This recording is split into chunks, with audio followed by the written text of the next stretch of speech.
everyone. Welcome to our very first CAYA conversation of 2021. We have missed everyone so much, and we cannot wait until we're able to gather again together again. But in the meantime, we'll be doing these CAYA conversations with various talent, ministers, personalities over the course of this year, and we are blessed for the first one of this year to be the Miss Yvonne Orji, the amazingly talented Miss Yvonne Orji. So if everyone can virtually put some claps in the chat and welcome her to our very first CAYA conversation. Welcome, Yvonne. Hi, everybody. Thank you so much for having me. Thank you And for you look beautiful, Brooke. Thank you, thank you. I try to put on real clothes at least once a week. The other days, not so much, not so much. I'm sure you know how that is. We're living in a whole pandemonium right now. A pandemonium. I'm gonna start Panera paying. I'm gonna bread, start Panera pizza, panini. all It's the all things. Exactly. But what have you been up to lately? Oh, girl, what have I not been up to? That's a better question. We're currently shooting the 5th and final season of Insecure. So that has been taking up a lot of my time. I'm And it's, sure. bittersweet because it's like, the show that really thrust me into the spotlight, and now it's like I got to say goodbye to that and the friends that I've made, Mm-hmm. and the character that I've lived in for 6 years. So doing that, getting ready to drop this bad boy in a week. Like, you're Yes. bamboozled by Jesus, how God tricked me into the life of my dreams. It's my baby that I'm about to push out, and I'm excited about that. I'm excited for the new relationships I think that people will have with God, or at least just the different perspective they'll have about Absolutely. him and what kind of relationship they can have with him. So what inspired you to write this book? Where did the motivation come from for this? Jesus, because trust me, child, I'm tired. Okay, I did not need another thing to do, and God was like, "Cool, cool, cool, cool." Well, so I brought you to basically. I would reach the point where I reached a natural end to the first phase of whatever my life is right now, Mm-hmm. and I I I always detest when you see people who made it, or and that there was a struggle or a season that wasn't all the way glossy, Mm-hmm. and you ask them hey, what was your journey like, and how did you get over the dark times, and they give a vague answer well, started from the bottom, now we here. No, Oh okay, boy. so at the bottom, what happened? Mm-hmm. How did you make it? Were you beefing with Jesus? Tell me the real. And they're like, fam, I don't really want to think about them days. It was hard, but like I said, thank God we made it. I don't What are understand. some ways that you feel like you've been bamboozled by Jesus Yeah, without I giving mean, my too much whole away from the book? well, yeah, I mean, and that's the thing. The thing is, I give away everything in the book, so you don't get that feeling of well, I was trying to be successful too, but she didn't really give me no tools. So Mhm. for me, I talk about when I was high key pissed off at God, yo, you tricked me. You told me to come out to LA. You told me to do all these things. I did it. I'm still broke. I got 2 degrees and a family who loves me, and I'm switching apartments every month, fam. And in the moments where I was just yo, I felt mad, forgotten by him, it was he would show up. Somebody would be hey, it's just been put on my heart to bless you with $500 this month. It's I don't know you. I Mhm. don't know. Why is money coming through me to me through a Facebook instant messenger? What, huh? From just a random person, or just opportunities. There's a guy I talk about in the book who um I reached out to him just randomly. I'm like, hey, you're in LA. You're doing, what I think I want to do. I have no idea. I'm looking for an internship. I'm willing to be a shoe shiner. Mind you, I had a whole master's degree, but I was the way up is down sometimes. And he just was I don't usually do this, but I'm gonna see about how I can help you, and got me my first job in LA, and just on GP. And I was like, what in the heck? He told me I don't normally do this. I don't really put myself out, on the limb, but you feel like you have good energy and you're gonna do something with your life. Mhm. And in the book I talk about he got really sick, and he was able to see me succeed. The girl he helped 6 years prior. And that was just such a blessing. So, Mhm. God got me playing tricks on folks, but it's all right. When it works out, you be like, we good, Ain't that just like God? Isn't that? Seriously. So you talk about being down and out during a certain period of your life. How did you pull yourself out of that? What did you do to stay inspired and keep yourself motivated to keep going when you were obviously mad at him, feeling like, why do you have me here? This isn't working out. What did you do to pull through that? Yeah, so that's the thing with getting bamboozled. You normally recognize that you're bamboozled when you're in the thick of it, like you're Mm-hmm. into. Knee deep. Mm-hmm. So like the times where I wanted to give up, I wanted to be like, nah, I'm good, I'm out. And then you're like, yo, fam, like, if this was like 3 years ago, it would have been a clean exit. But now I'm like, he got me. Like, I feel like I'm close, even though I'm so far behind. Like, am I going to start over again? Like, okay, what if I messed around and gave up right now, but I was like so closer than I thought. Mm-hmm. And if I just stuck it out another 2 days, like I'd have made it. You know what I mean? Like those are the thoughts that keep me, because in the book I have a chapter called, fear is food poisoning, but regret is herpes. And Mm. a lot of people, it's a really intense analogy, but it's like food poisoning you can throw up. You know what I'm saying? You can Yeah. get that out Yeah. of the system. That's true. Keep trucking. Herpes don't never leave you. You might be able to suppress that joint, but you gonna get a flare up when you see somebody living your dreams that you should have been there. And you like, yo, Right. man, you know what I'm saying? And it ain't enough of breather to cover that up. You just Right. that. You know what I'm saying? So I hate regret. I hate the thought of like, God told me to do something, and because Yeah. it got hard, it got difficult, I gave up. And for the person that didn't give up, Mm-hmm. they got my blessing, they got my Yeah. husband, Yeah. they got my house, they got I will stab somebody in the face.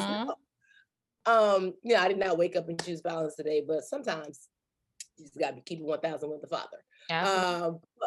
But I think that's the thing. It's like the Joseph syndrome, right? It's so we talk about Joseph, with the coat of many, Mm-hmm. the coat of many colors, and it sounds good, like he had a dream. Fam, when you break down his life, he had a dream. His brother sold him into Mm-hmm. slavery. Potiphar's wife lied on Tell him. the story. Tell the story. Went to jail, got lied on, got forgotten. Like, and then like after all of that, he becomes second in command over Egypt.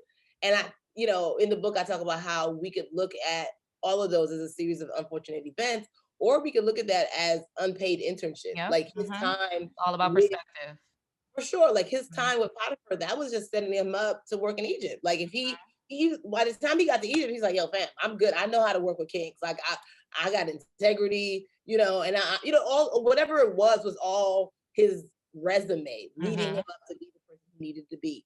And so for me, it was just like, all right, God, one of us is a liar. Mm-hmm. You know what I'm saying? I've been told that you can't lie, and even if you tell a lie, it would have to be true. That's what they told me. So what? Whose fault is this? Like, why is it not popping? 2 + 2 is right now equaling 3. So Right. make it make sense. Make it And make sense. and in my self-righteous nature, in my self-righteous indignation, I was like, this is why you failing as a God. Like I'm just giving it to him. And he was just like, cool. I'm gonna let you finish. But you actually weren't obedient with the thing I told you to do about like 3 years ago. Wait, what'd you say? Huh? Oh, so this is my fault. Oh, so okay, you're right. And he was right. He had told me to do something, and because it was hard, or because I didn't really feel like I knew what I was doing, I wasn't confident in the thing he told me to do, because I was like, I don't have Mm-hmm. experience in that. I don't know if it'll be good, so I don't want to try it. Mm-hmm. It was easier for me to jump onto other people's projects and deals that were like already going, that were paying. And I was like, Yeah. Yeah. easy, and God was like, cool. Well, easy shuts down. The projects end and the money stops. And so it's like, why I'm mad, like, how come I'm still here? And he's like, you could have been further along if you just did the thing I told you to do. Yeah. So you ready to do the thing I told you to do now? And Right. it was like, You I ready to do am what I God. told you to Like, do? Exactly. I actually yeah. I feel like I had misinterpreted favor and provision for so many years. And then I heard a pastor one day say that provision is about position. And when Mm, you are in the position that God wants you to be in, that is when the doors open up. You know, we have this idea that favor just is natural and it's, you know, no, true provision comes from when you're placed where God wants you to be positioned. And so it sounds like when you positioned yourself, when you became obedient, when you actually were where he wanted you to be, that's when the true doors opened. Is that what happened for you? Yeah, and I personally love it now. Like when my friends hit rock bottom, I'm like, oh, get ready, get ready, get ready. Like it's like, Right, let's turn right. up, because like all the excuses are gone. You know what I mean? Because when you still have excuses, when you still have options, you know, you move differently. Yep. You like, yeah, I could just finagle this, and I can, we hustle and grind our way into our destiny. When God is like, Meanwhile, whole time. just stop. Just like rest your soul. Let me handle it. Okay, you know what? Do y'all like? My babies love learning the hard way. That's just what they Exactly, like doing. right? So I'm gonna let We just have to touch the stove to see that it's hot. We just have to. So I understand the book's not a self-help book, right? it's a Get Yours book, and Mm. I'll explain the difference. So I rocks with self help books. I'm not. I have nothing against them, but I know as somebody who purchases a rack of self help books, and half the time I get through page 2. I'm not even gonna lie to you. I ain't even full chapter. It's like, oh, this is good. Oh yeah. Ooh, I like that. Ooh, child, what's on TV? And then it's a wrap. Right, And then right. like you didn't finish it all. You got halfway. Whatever it is, it just becomes a coaster on your coffee table. Like Mm-hmm. it just for you to be like, oh, I bought that book. Oh, I have. How many times have you suggested a book to people? Then it's like, oh my God, this book is so good. It like blessed my life. And they're like, I have that book. Oh, did you read it? Oh no, I gotta dust it off my. I would have just said, I'm gonna get the book. I'm gonna just say, just don't tell nobody you have it. Right, So for right. me, that's like a lot of people's either perceptions or relationship with self help books. For me, I'm like, yo, I didn't need to write this. I'm just given the goods the way it was given to me, Mm-hmm. and my goal, my desire is you take what God gave me and be like, oh, well, she not that special. Like if God could do it for her, turn up. He can do it for me. Mm-hmm. So like, what's popping? Like God, what does my version of being bamboozled look like? And that's why I say it's a Get Yours book, because Mm-hmm. I've got mine and I'm still getting more of it. But it ain't no fun that the homies can't get none. So like Right. I want to I want to get to the top and see you there too. Like, yo, what's Mm-hmm. popping? We can pop these water bottles. Hello. You know what I mean? Sparkling cider. Yeah, Martinelli, yo, Big Pimpin, Spending G's, all of the above. Right. So for me, that's why I'm like, yo, it's a Get Yours book, because I want you to get to, if it's a chapter just like, I have a chapter called Bentleys Don't Go on Sale. And that's really just Mm. about understanding your value and understanding your worth, understanding like if you're an entrepreneur, like where to place yourself, and like how sometimes you give taste tests so people can get familiar with your product. But at some point you gotta be like, yo, you buying the ice cream or not? We've given you enough of these little, pinkberry scoops, but Mhm. pick them, pick it and pay me, so Yeah. but at the same time, it's just like that also translates into relationships. It's like we discount the thing we say we want, and just because like something is available or Yeah. it's right there, and it's just like, yo, Bentley, you go to Bentley with Honda money, you know what I mean, you drive it off the lot. Right. No Right. shake to Honda's a very reliable, great car. However, How's it it? won't get you it won't get you a Bentley. Right. So understanding who you are and where you are and what that means, and how you are able to position yourself. I'm like, I give real practical advice. Like when things go hard, when things get hard, go to sleep, take a nap. I don't think the timing could be better for that, especially since the pandemic has happened. People have had so much more free time. I think it's kind of forced us to really do some self-evaluation, some life evaluation. Am I where I want to be? Should I be going harder? Should I be doing more? So I can't think of a better time for a book like this to come out to really inspire people to go and get theirs. Thank you. And even that was a bamboozle. Girl, you should see all the calls and emails I had going back and forth with my agents about like, no, I want the book to come out 2020. This is Mm. before the pandemic. I'm like, no, guys, like it's time, and then like this is the season. I'm gonna get busier later. And for a series of reasons, it didn't Mhm. happen. And then the world shut down. And I was like, oh, Mm. Wow. well, you be knowing too. Right. You be Right. knowing. So what are you getting into next? Insecure, the final season is wrapping up now. You got this book coming up. What's next after this? I'm gonna be somebody's wife. I don't I know know who that's yet, but right. I know for that's sure right. I'm gonna be somebody's wife. Hello.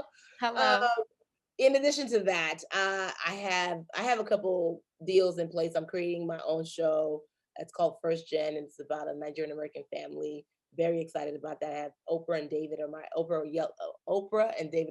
are my executive producers. Just a light flex on a Monday morning. All good. And I have some other projects that are kind of shaken.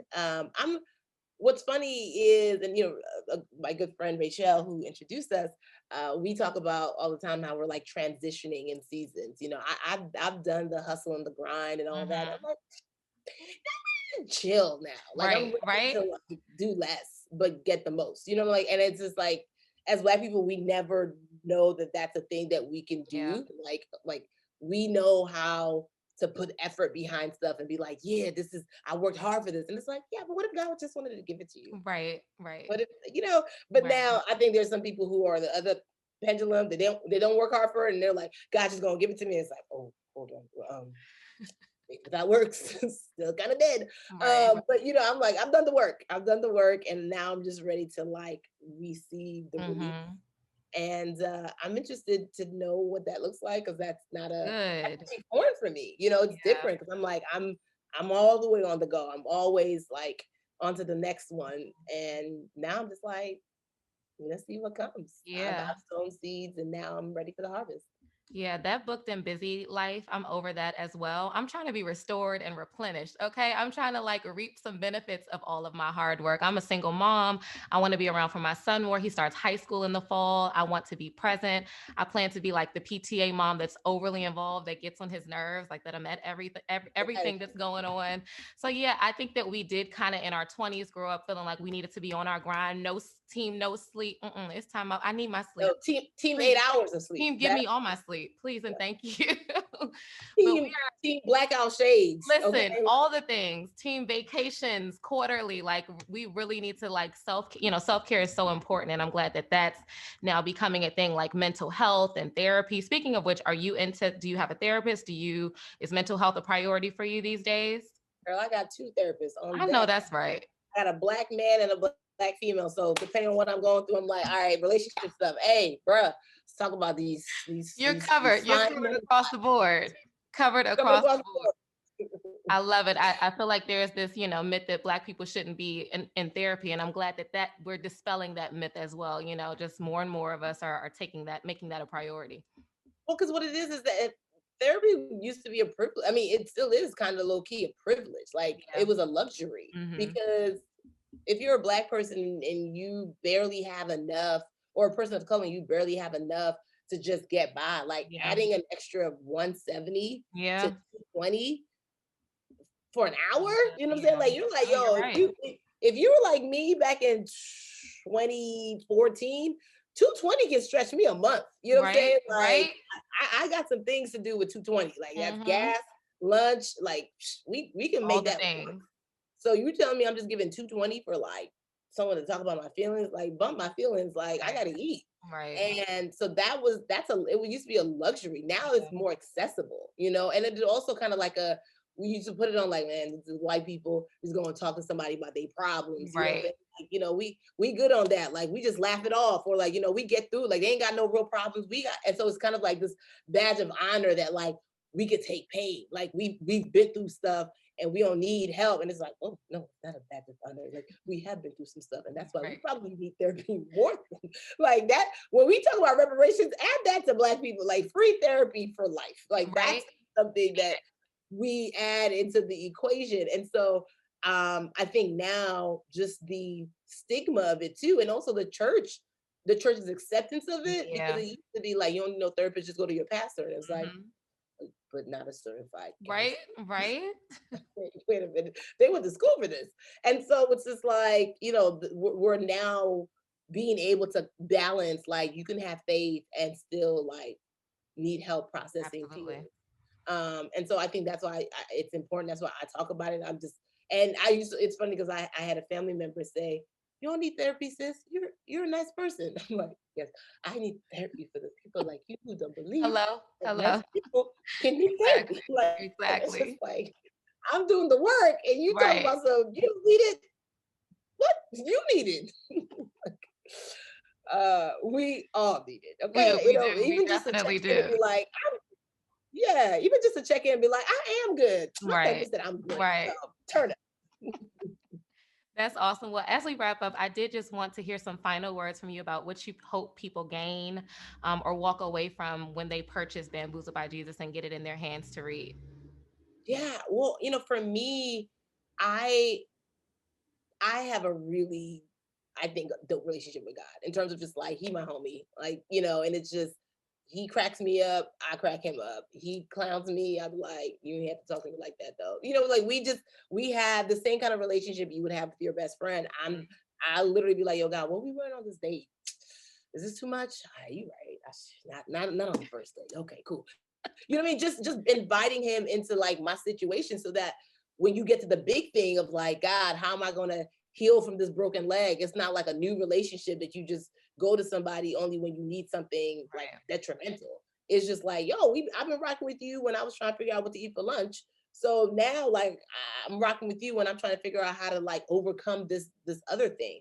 And so I hope that people can gain a kind of a fresh perspective on what their relationship with God can be like. Like, a lot of people who read the book, they're just like, yo, you made God sound fun. Like, and I'm like, yeah, he is. Wow. Like, and it's like, I didn't know that you couldn't have fun and faith simultaneously because that's just not how I grew up. And Hmm. so, even when I got to Hollywood and people are like, how can you be a Christian and also still be in entertainment? And I'm like, I didn't know I had to choose.